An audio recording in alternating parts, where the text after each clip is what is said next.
Эфирда Татарстанның күнчыгыш хәбәрләре. Студияда Гүлназ Гизатуллина, исәмсез бүгенге программада.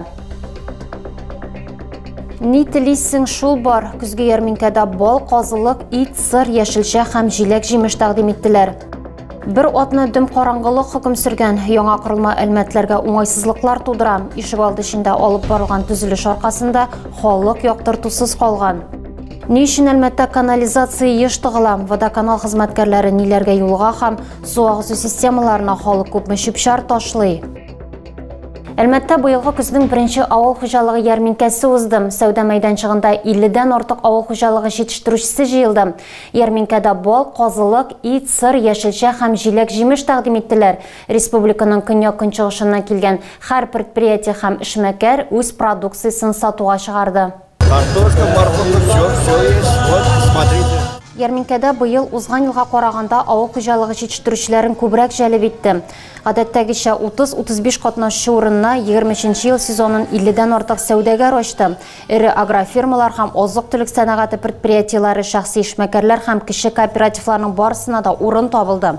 Көньяк-көнчыгышны Әлмәт, Бөгелмә, Лениногорск тәкъдим итте. Ширмешәннән Тубанкамадан да килделәр. Әлмәт азык-төлек сәнәгате вәкилләреннән ярминкәгә даими катнашучы җирле сөт комбинаты да килгән иде. Алар өчен ярминкәгә чыгу традициядә, сатып алучы белән күрешү өчен бер сәбәп тә.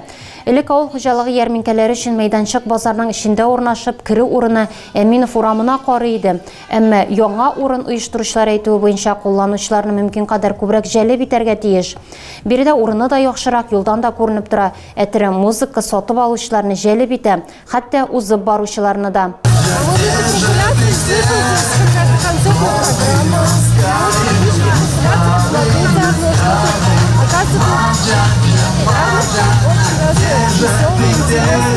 Әмма тәнкыйтьләүчеләр дә табылды. Безнең телеграм-каналда азык-төлек төрлелеге аз булуы турында хәбәр калдыручылар да бар иде. Тагын бер язылучы ярминкәгә гөмбәчеләр килмәвеннән зарланды. Ассортиментта булмаса да банкаларга ябылган гөмбә бар иде. Ярминкәләр беренче салкыннарга кадәр дәвам итәчәк. Әлмәт ишегалларының берсендә торак өчен каралмаган корылма барлыкка килгән. Төзелеш инде берничә ел алып барыла. Җирле халык аның нинди максатлар өчен төзелүен төгәл белми. Моннан тыш корылмада эшләүчеләр гаибе белән янәшәдәге йортларда яшәүчеләр бер атнага урамдагы яктылыктан мәхрүм ителгән. Сотку он выкупил, на Авито еще. Ленин урамындагы 189-нчы йортта яшәүчеләр бер атна урамда яктырткычлар эшләмәүдән зарлана. Җирле халык моның ишек алдында күп еллар дәвамында алып барылган төзелеш белән бәйли. Чираттагы эшләр барышында электр линияларына зыян килә. Төзелеш аркасында асфальт та җимерелгән һәм хәзер юлдан хәрәкәт итү дә авырлашкан. Нина Фадеева йорт тапшырылган көннән алып биредә 13 ел яши. Ханым фикеренчә, әлеге корылма урнашкан территорияны җирле халык өчен файдалы итеп кулланырга да мөмкин булыр иде. Йортта яшәүчеләрнең борчылулары моның белән генә шикләнми. Төзелеш өчен бер сотый җир сатып алынган, әмма эшләр аның кысаларыннан читтә дә алып барыла. Скважина борауланып, канализация юллары да казылган, әмма билгеле булганча бина хуҗасының барлык гамәлләре дә законлы. Бу бина офис үзәге өчен төзелә, төп эшләрне милекче бер атнадан тәмамларга планлаштыра. Әлмәттә суның сыйфаты һәм аның белән бәйле проблемалар шәһәр халкының да җаваплы хезмәтләрнең дә көн тәртибеннән төшми. Соңгылары канализацияның калдыкларны утилләштерү өчен тәгаенләнмәвенә беренчеләрнең игътибарын җәлеп итә. Көн саен чистарту корылмаларыннан 3 кубометрга кадәр төрле чүп-чар чыгарыла. У нас здесь существует 3 канала глубиной по 2 метра и 3 степени очистки сточной воды. Кадрларда күренгәнчә суны Әлмәтләр канализацияга салган чүп-чардан да чистартырга туры килә. Чүп-чар һәм башка калдыклар ачык күренә. Әмма белгечләргә экзотик табышларга да юлыгырга туры килә. Иске матраслар да, курткалар һәм юрганнар да очрый. Бу рәшәткәләргә эләккән вак чүп-чар гына, күләме 3 кубометрга җиткәннәре дә бар. Авырлыгы 1800 килограммга якын дигән сүз. Схемада чистарту корылмаларының ничек эшләве күренә. Йортлардан агынты сулар шәһәрнең канализация насос станцияларына эләгә, Кыныстан су чистарту урыннарына чыга, ә оннан соң сулыкларга кайта. Ежечасно операторы вручную вытаскивают тряпки, ветер, очищают грабельной очисткой. Әлеге процесс күп вакыт таләп итә, һәм аны күңелгә хуш килә дип әйтеп булмый. Җирле халык зарланган искилүгә суга эләккән чүп-чар да сәбәпче була. Монысында инде әлмәтлеләр үзләре гаепле. После уже наша сточная вода идет уже автоматизированную решетку грабельной очистки с прозором 8 мм, где мы видим, поднимается весь мусор. После этого он у нас сбрасывается в конвейер и уходит на пресс. Ondan soң шүпшәр шүплеккә озатыла. Суши стартының шираттагы этабынан катнаштыру бассейнына һәм аэротенкка юл ала. 19 елда тулысынча реконструкцияланган чистарту корылмалары шәһәргә тапшырылгач, җирле хакимиятта органик ашламалар җитештерү цехы оештыру идеясе барлыкка килде. 24 гектар территория моңа мөмкинлек бирә, әмма аны гамәлгә ашыру өчен еллар кирәк. Биоресурслар буенча Дәүләт комитетының зей бүлеге белгечләре көн сайын диярлек урманнар һәм су объектлары буенча рейдлар үткәрә. Аларның максаты законсыз ау һәм балык тотуны кисәтү. Быел инспекторлар болан алауның бер очраган һәм балык тотуның 10ннан артык фактын ачыклаган. Рейдларның берсендә безнең иҗат төркеме дә катнашты. Юлга иртәнге 5-тә үк кузгалдык. Браконьерлар өчен бу иң отышлы вакыт. Рейдка Баграш аучылык хуҗалыгы территориясендәге күлгә килдек. Иртә булуга да карамастан, урын җанлы булып чыкты. Мы сами следим на наших, значит, прудах, водоемах, чтобы не было нарушений сетями и прочими, и другими видами. Я этим вообще не увлекаюсь. Я вот тех... Ну, тут таких видели? Бывает. Бывает? Бывает. Особенно по весне. Биоресурслар буенча Дәүләт комитетының зей бүлеге җитәкчесе Әдип Габдрахимов шунда ук хәлне ачыклый. Балыкчылар аралашырга ярата билгеле, әмма барысын да сөйләп бетерми. Как рыбалка? Никак. Почему? Никак просто. Понятно. Күрәсен кәрәкәләрнең күп тотылмау кәефен төшергән. Балыкчыларның тузаклары, кармаклары, урындыклар инспекторлар өчен кыйммәтле табыш түгел билгеле. Шул арада томан да төште. Бинокльдан яр буенда тукталган машина номеры булмаган УАЗны күреп алдылар. Машина йөртүче урында түгел иде, әмма салондагы кайбер әйберләр инспекторларда кызыксыну уятты. Озакламый томан арасыннан машина хуҗасы да чыкты.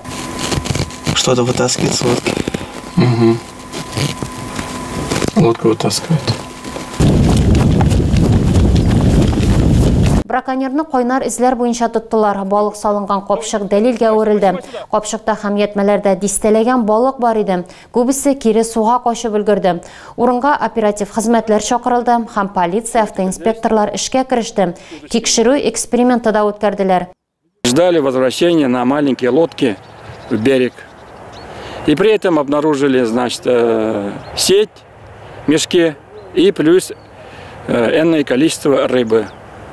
Пригласил 112 полицию, ГИБДД на предмет, проверка автомашины на трезвость и в том числе составление протокола.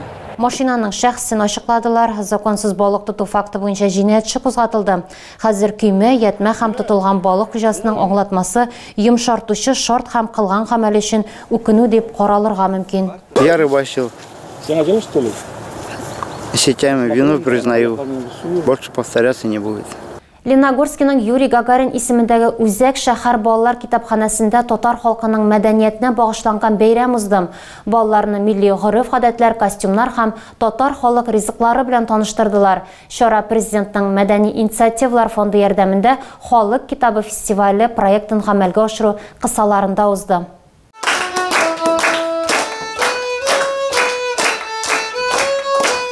Татар халык инҗеләре исеме астындагы бәйрәм халык китабы фестивале проектының чаралар сериясын ачып җибәрде. Барлыгы 9 чара планлаштырылган һәм һәрберсе дә илебездә яшәүче күп санлы халыкларның бай мәдәниятенә багышланачак.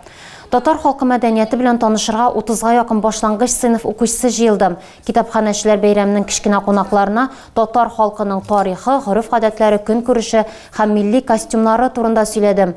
Моннан тыш малайлар һәм кызлар татар халык иҗаты белән танышты.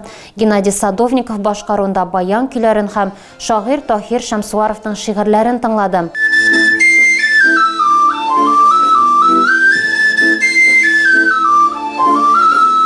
Инҗе бөртекләре иҗат коллективы чыгышы бәйрәмнең бизәге булды. Уеннар да оештырдылар. Балалар түбәтә, ат чабышлары, кашык белән йөгерү һәм башка уеннарда бик теләп катнашты. Бәйрәмнең ахырында татар ашлары бавырсак, шәкшәк һәм куймак белән чәй эчтеләр. Балалар яхшы кәеф, яңа белем туплап таралышты. Октябрь аенда рус мәдәниятенә багышланган чара да узачак. Янгын сүндерділер һәм югары баскычка күтәрелделәр. 20-нче янгын сүндерү бүлеге базасында мәктәп укучылары арасында янгын кулланма спорты буенча ярышлар узды. Чарада 2008 елгы үсмер малайлар һәм кызлар катнашты. 17 уку йорты командасы составында алар гадәти булмаган эстафетада ярышты. Янгын кулланма спорт ярышларында шәһәр һәм район укучылары өчен махсус киемнәрдә ут сүндерү мөмкин булды. Командалар составында 3 җегет һәм 1 кыз чыгыш ясады. Елизавета Чербенина өчен ярышлар үзгәм, чөнки аның әтисе коткаручы һәм кыз аның эзләре буенча барырга ниятли. Мондый ярышларда Лизаның команда белән катнашканы булган, әмма призлы урыннарга ирешмәгәннәр. Шулай да аларда көрәш рухы югалмаган. Лиза Чербенина командасы каршылыклар полосасын үтәргә әзерләнә. 20-нче мәктәп укучылары эстафетаның барлык этапларын үтеп истәлеккә фотога төшә. Максим Лобановның командасы янгын гамәли спорт буенча җәйге ярышларда катнашып, 1-нче тапкыр 2-нче урынны алган. Бу юлы исә 20-нче мәктәп укучылары алдынгылыкны саклап кала алмады. Противогаз кию этабында кыенлыклар чыкты. Аны командаларның ир-егетләре башкарды. Ә кызларга йөгереп килеп баскыч буенча диварга менәргә туры килде. Мондый ярышлар даими уздырыла. Аларның максаты югары сыйныф укучыларын гадәттән тыш хәлләрдә кирәк булган гамәлләргә өйрәтү. Мәктәп укучылары арасында янгын кулланма спорт буенча ярышларда 17 мәктәп командасы катнашты. Шул исәптән 3 авылдан да килгәннәр иде. Тагы да күбрәк яңалыклар һәм тапшырулар белән безнең сайтта таныша аласыз. Без социаль челтәрләрдә дә бар, хәбәрләр юллагыз. Бүгенгә менә шулар. Мин сезнең белән саубуллашам. Сәламәт булыгыз.